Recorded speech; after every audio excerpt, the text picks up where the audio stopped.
Hi friends, నమస్తే అండి. ఎలా ఉన్నారు? బాగున్నారు? నేనైతే బాగున్నానండి. ఈరోజు బెల్లం రొట్టెలు చేద్దామని ఆలోచనతో చక్కగా ఫస్ట్గా మేము స్టార్ట్ చేసి ఇంకొన్ని బూందీ తీసామండి. నిన్న ఇదిగోండి, 1 గ్లాస్ శనగపిండికి 2 గ్లాసు వరిపిండి వేసి చక్కగా ఈ విధంగా చక్కగా బూందీ తీసుకున్నామండి. బెల్లం విడిపెట్టామా, బెల్లం పాకండి. ఇదిగోండి బెల్లం, 2 కేజీ బెల్లం తీసుకొని చక్కగా శుభ్రంగా కొట్టుకొని వడపోసి ఈ విధంగా కరగబెట్టుకున్నామండి. దీన్ని చూడండి, ఈ విధంగా చేయాలండి.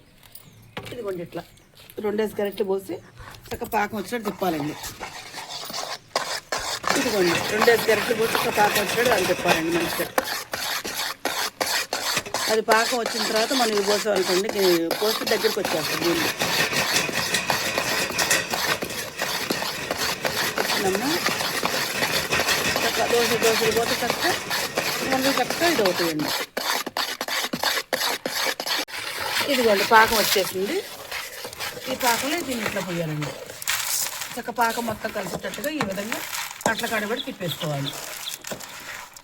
సరిపోద్దమ్మా, ఇలాగ మొత్తం అది ఉండకొచ్చే విధంగా చక్క సరిపడి బూందీ పోసుకోండి. పాకాన్ని సరిపడి బూందీ అందరూ పోసుకొని చక్క మొత్తం కలిసిన తర్వాత కొంచెం ఆరిపోయింది అనుకోండి, బెల్లం పాకమైనా జిగురు బెల్లం కూడా వేసామండి. అందులో కేజీకి 1/2 కేజీ జిగురు బెల్లం చక్క ఇందులో వేసేసుకున్న తర్వాత ఇప్పుడు ఏం చేయాలంటే కొంచెం సెట్ చేసుకొని ఈ విధంగా నొక్కేసుకోవాలండి. వేడి ఆరకముందు నొక్కపోతే అసలు అవి తొందరగా ఇదైపోతాయి, విడిపోతాయండి.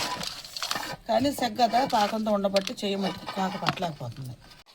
ఇది కూడా చక్కగా ఈ విధంగా బెల్లం రొట్టెలు ఇట్లా తిప్పుకున్నాం అనుకోండి, చక్కగా రౌండ్ వస్తాయి అనమాట. అదిగోండి ఆ విధంగా బెల్లం రొట్టెలు చేసుకున్నాం. నేను బెల్లం రొట్టెలు చేసే విధానం మీకు నచ్చితే నాకు లైక్ ఇచ్చండి, ప్లీజ్ సబ్స్క్రైబ్.